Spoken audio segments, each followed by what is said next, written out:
Welcome to the Positive Pants Podcast. Mindset, motivation, and inspiration to help you find your positive pants.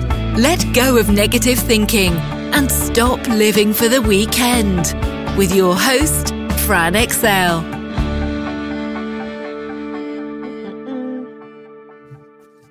So welcome to the show. As always, it's Fran Excel Mindset Coach, helping you find your very own pair of positive pants so you can get out of your own way and live a life that you love. Today's topic is all about focus. This is probably one of the things I get asked the most. So my question for you is, do you have focus in your business? Or more of a scattergun approach of doing all the things all the time with all the tabs open and feeling like you're not getting anything done? If that sounds more like you, you are not alone. Creating or having focus is something I think we massively overcomplicate, and is often a symptom of overwhelm. So let's be honest here. You know the tasks that you really should be focusing on. You're just choosing to do the other ones, the ones that I'm always talking about, the busy being busy tasks. Now, there's a lot of reasons we might be doing this. Overwhelm, like I mentioned, procrastination, fear of success, fear of failure, shiny object syndrome, fear of what actually getting what you want may bring into your life or take away from it. That's a sneaky one. And feeling like you have to be in all the places. The list really does go on and on and on. And this is all stuff that I talk about a lot. So we're going to rein that in right now and kiss it goodbye. So what the fudge are you talking about, Fran? Kiss. Keep it simple, stupid. One of my favorite things. It's something I say a lot. I say it in the Proactive Pants Mastermind, to clients, to friends, and to myself often. So I always ask myself, when I feel like I'm overcomplicating something, what if it was simple? Yeah, what if it were simple? What would that look like? What would need to happen to make it simple? And as a previous serial overcomplicator, I'm on a mission to simplify things. So that's what we're going to do. Firstly, we have to break down all the things you're currently doing and work out what you do actually need on that list and what can go straight away. What are you trying to achieve with each task? How does it actually fit into the big picture? Yes, so that's the first thing I want you to do. Break it down. Write it down, break it down. The next thing is, how does it fit? So based on Pareto's 80-20 principle, where 80% of your results come from 20% of your actions, highlight the activities that directly move the needle in your business. So what tasks could actually create revenue for you? What tasks could create audience growth for you, or PR, or anything along those lines? Essentially, all of those things, that's where your focus should be. Makes sense, right? So do the things that will make the difference. Every week, work out, based on your answers to those questions, what your tasks are going to be for that week. Yeah? With the bigger picture in mind, but so it's not dominating or distracting. Yeah? This is when you're lacking focus, it's really, really important to make sure you have the big picture in mind, but that it's not creating overwhelm or dominating your thought process. So just break it down and keep it simple. So every day, pick 3 things that will move you closer to your end goal for that week. Yeah, from the tasks that you want to do. And if you have time for more, awesome. If not, you've done at least 15 things that will be moving you closer to your goal. Yeah.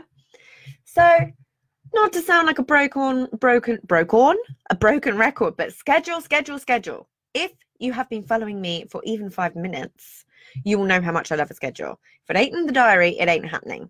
Make it easy on yourself. Break your day down into chunks so you're not constantly distracted. You know, a time for email, a time for content creation, a time for life admin, a time to mindlessly scroll your newsfeed. Even that. When you know you actually have time booked in for it, you're much less likely to actually do it when you want to concentrate on something else. You may even find you don't want to do it at all and just get back to being the awesome, productive person that you are. Yeah? Be so freaking intentional with and protective of your time. And go and listen to episode, I think it's 7, 13 ways to find more time in your day. And that will be a game changer for you. This stuff is so simple and it's so obvious, but hardly any of us are doing it. But trust me, once you build that habit of working that way, it is seriously a game changer. So the next thing I want you to do is don't sweat the small stuff and let it shift your focus. Where focus goes, energy flows. So when you're focusing on things that aren't going so well or little annoying things, you're losing sight of the things that are and focusing on the little annoyances. So you'll get more of it. Half the time, those things, upon closer inspection, really don't matter that much anyway. And when you find yourself going down that road, use your awareness, always talking about awareness, to get yourself out of it and remind yourself of all the things that are going well and get excited about all the good, awesome, amazing, super duper things that are still to come. Yeah. So watch for forks in the road. Yeah. Work out what might get in the way of you achieving your goals and find a workaround before it ever becomes an issue. Now, do not confuse this with thinking the worst or being negative. It's not about that at all. It's knowing you can always find a solution and a way forward. Because when you've got something subconsciously holding you back where you don't know the way forward, that's when things can get sticky. So all it is it's resilience and behavioral flexibility, both of which are a winning combination in business. Yeah. So set your goal and brainstorm what might get in your way, and then try and think of 3 potential ways past any obstacles that might come up for you. Because when you go with that way of thinking and you're thinking about, okay, what could go wrong? And yes, you are focusing on, okay, what could go wrong? But you're very quickly shifting to, okay, how could I solve that problem if it were to come up? I think it's Michael Phelps who runs his videos of his races. He always thinks about all the things that could go wrong. And then he runs through a video in his head of, if that happens, I will do this. That's essentially what we're doing here.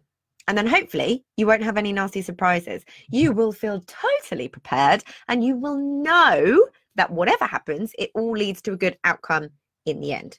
Woohoo! So keep that vision in mind.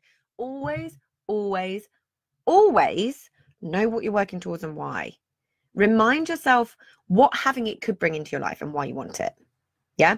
Make sure you have a clearly mapped out plan with your goals laid out. So it's super, super clear how you're going to get where you're going. Fail to plan, plan to fail. You know, and go back to the other episode on goals and making them actually work for you rather than having them as a to-do list or a hindrance or overwhelm. Yeah, make them work for you. If you're not clear and focused in your vision, how do you expect to stay clear and focused when you're working towards it? Does that make sense? Set it out, but then let go of the attachment to it. Let go of the attachment to the exact outcome. Your plan's in place. You don't need to worry about it. The harder you push, the harder it gets. Just follow the plan. Yeah? And then next thing I want to use your awareness for is use it to be super, super sensitive to the thoughts that can veer you off track and send you down the rabbit hole or road, whichever way you want to look at it, of shiny object syndrome, thinking that you have to master everything all at once. You don't. If you feel yourself going down that road, ask yourself if you've given yourself or if you've given a strategy enough time to work before you move on to another one. Be so honest with yourself here and check in with your original plan and see whether you're on track or off. And every so often, I want you to just turn around. Yeah, regularly check back on how far you've come. One of my amazing ladies in my mastermind has made so many big changes. And I said to her the other day, she won Masterminder of the Month. And I said, remember to check back on how far you've come. Look at where you are now versus where you were this time last year. It's such an important thing to do. Because no matter how much you feel in the moment like you're not getting anywhere, you will have made a ton of progress that you've just not acknowledged. Yeah, we don't take the time to celebrate, so take the time to celebrate. Take the time to recognize, list out all the achievements that you've had, no matter how small they are. They're all important and they're all steps forward. So check in with what you've done previously that you didn't think you could. What have you learned? What have you created? Be proud of yourself for what you're doing and remind yourself why the focus is important in the first place. Because without focus, you're just going to stay stuck where you are in this little tug of war. You know, you're trying to put the gas on, but you're also holding the brake. That's not going to help anyone. Have someone to be accountable to. This is a bugbear of mine. I wish people would do this. Make it easy on yourself. When you have someone else keeping you on track and someone you're answering to, guess what? You're more focused. Well, hey. It's exactly what I help with in the Proactive Pants Mastermind. Create and keep that focus, get rid of overwhelm, and know you're never more than a week away from solving a problem. So if that sounds like something that you want in your business, then go and apply, and I'll make sure that the link is below because it's only limited numbers of people. But honestly, I don't care who you're accountable to, as long as you make yourself accountable to someone. Yes, we can be accountable to ourselves. I'm great at being accountable to myself, but sometimes that can tangle you in knots too, because when you're accountable to yourself, A, you can remove the deadlines, or B, you can create deadlines that are purely your deadlines and then create more overwhelm. So I hope that makes a load of sense. It's making sure that those distractions aren't there for you and making sure that you got that plan in place. So I really hope that was helpful for you. There's a couple of simple tactics in there that I hope you will use. On that note, as always, I will see you next week. Bye.